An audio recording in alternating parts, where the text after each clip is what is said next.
Modelos de prevenção de vida. Gente, hoje é um dia que tá dando tudo errado para mim. Pedi pro locutor, passei o texto, expliquei, tá escrito em português. Meu amigo mora nos Estados Unidos, acho que ele tá com problema de visão lá, já tem muito tempo que ele mora fora do Brasil. Ele leu errado. É modelos de previsão de vida, não é de prevenção, é o contrário. Eu quero prever quanto que a peça vai durar. Mas deixa assim mesmo, hoje não tá um dia muito bom, então vamos embora. É assim que tem que ser. No início do curso a gente fez a introdução de fadiga, depois falamos sobre a formulação de Baskin, correção do limite de fadiga, onde a gente pega o SN do CP e faz as correções devidas, a gente só corrige o que for diferente. Daí a gente falou sobre os carregamentos simétricos, que são casos bastante particulares, onde é mais tensão mínima e menos tensão mínima, ou seja, elas são iguais em módulo, mas em sinal são diferentes, ou seja, a tensão média dá igual a zero. E aí na videoaula passada eu te apresentei os 3 critérios de fadiga, são os critérios de Goodman, Soderberg e de Gerber. E agora eu aproveito para apresentar para vocês os modelos de previsão de vida, ou seja, nós vamos usar esses modelos quando quaisquer um desses coeficientes de segurança fadiga, seja de Goodman, Soderberg ou de Gerber, for menor do que 1. O igual não, menor do que 1.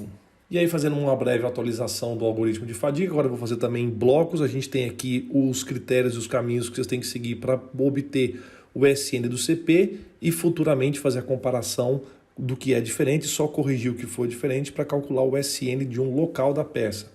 Daí você vai se questionar se a peça está sujeita a esforços que causam tensões de natureza de cisalhamento, se for o caso, escreve tudo em função de tal, ou de tensão normal, se for o caso, escreve tudo em função de sigma.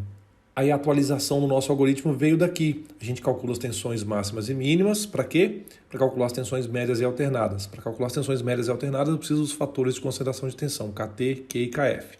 E aí, uma vez que você tem as tensões médias e alternadas, você tem que aplicar algum critério de falha, algum critério que seja ou de vida infinita fadiga, e aí eu vou especificar no enunciado se é Soderberg, Goodman ou Gerber, ou até mesmo de critério para vida finita, que a gente fez o exercício 3 da lista.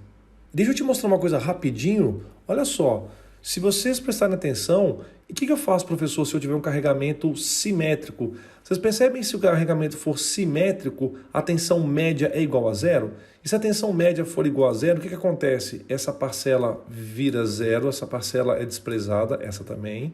Você já falando sobre o critério de Goodman, essa parcela é desprezada. Se for tensão de cisalhamento, essa parcela é desprezada. Ou seja, se vocês analisarem, todos os critérios convergem para o mesmo. Ah, esqueci do Gerber. Se essa parcela é zero, ela é zero.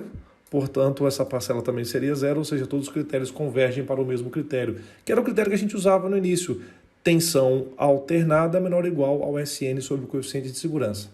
Agora, se eu tiver tensão média e tensão alternada, vocês têm que usar alguns dos critérios que permitem a combinação da média e alternada, e são Goodman, Soderberg ou Gerber, e vocês serão informados no enunciado do exercício. E aí, agora vem a parte que eu vou progredir com vocês. Caso haja falha, se houver falha, o que você tem que fazer? Estimar a falha através de ou Baskin, que vocês já conhecem, ou o critério de Morrow.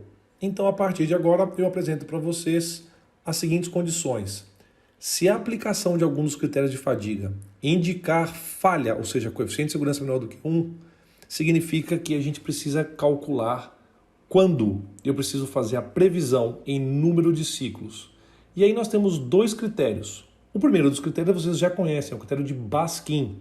Só que o critério de Baskin que eu te apresentei, naquela época, só tinha tensão alternada. No teste de R.R. Moore, a tensão média é zero, porque como o corpo de provas fica girando, se ele tem uma flexão de mais 20, ele tem uma flexão de menos 20, portanto a tensão média dá zero. Então naquela época a gente chamava só de Baskin. Só que o critério de Baskin também ele é conhecido pelo critério da tensão alternada equivalente. E vocês se lembram que essa era a variante da fórmula quando eu tinha tensão e queria calcular o número de ciclos. Só que aí eu insisto na pergunta, qual tensão eu usava aqui no denominador? Eu usava a tensão alternada, porque só tinha tensão alternada. Mas agora a gente tem a tensão alternada e a tensão média. Elas aparecem ao mesmo tempo. Então eu tenho que colocar aqui uma tensão alternada equivalente. Eu faço uma composição da média e da alternada e coloco uma composição aí dentro. Essa composição é chamada de tensão alternada equivalente. Essas fórmulas também valem se eu tiver com a peça sujeita a tensão de cisalhamento. Ou seja, eu vou combinar a tensão alternada desse cisalhamento com a tensão média desse cisalhamento aqui, e aí eu vou criar uma tensão alternada equivalente. E a parte legal é que agora vocês conhecem os critérios. Então, a gente tem critério de Goodman, Soderberg e Gerber. Então, para calcular a tensão alternada equivalente, essa aqui, ó, a tensão alternada equivalente, se eu estiver aplicando o critério de Soderberg e a peça falhar, essa é a fórmula que você tem que usar para calcular o sigma A'. Obviamente você tem essas informações no enunciado. O enunciado vai te dizer use Soderberg, use Goodman, use Morrow, use Baskin. Então, se você tiver Soderberg e a peça falhar, e aí você precisar calcular a previsão da vida através do critério de Baskin, você usa essa formulação aqui. Em compensação, se você estiver usando o critério de Soderberg e a peça estiver sujeita à tensão de cisalhamento, você precisa calcular o tal A', e o tal A' através do critério de Soderberg é calculado dessa forma, e aí você tem que colocar o tal A' aqui para calcular o número de ciclos de Baskin. Fórmulas análogas devem ser utilizadas caso você esteja trabalhando com o critério de Goodman e a peça estiver sujeita à tensão normal, ou se você estiver trabalhando com o critério de Goodman e a peça estiver sujeita à tensão de cisalhamento. E aí a gente tem um outro critério, que é o critério de Morrow, muito parecido, só que a fórmula é diferente. Então, só para poder mudar um pouco, eu vou te apresentar a fórmula de Morrow quando a peça está sujeita à tensão de cisalhamento, ou se a peça estiver sujeita à tensão normal, a fórmula é análoga. Quero chamar a atenção de vocês para a questão da raiz emésima, é raiz de ordem M. Então, por favor, quando vocês estiverem programando as planilhas de Excel e suas calculadoras, ou mesmo quando vocês estiverem fazendo os cálculos real time, por favor, não se esqueçam de colocar que é raiz de ordem M. E, obviamente, se você estiver trabalhando com aço, M6 e B6, se você estiver trabalhando com alumínio, M8 e B8.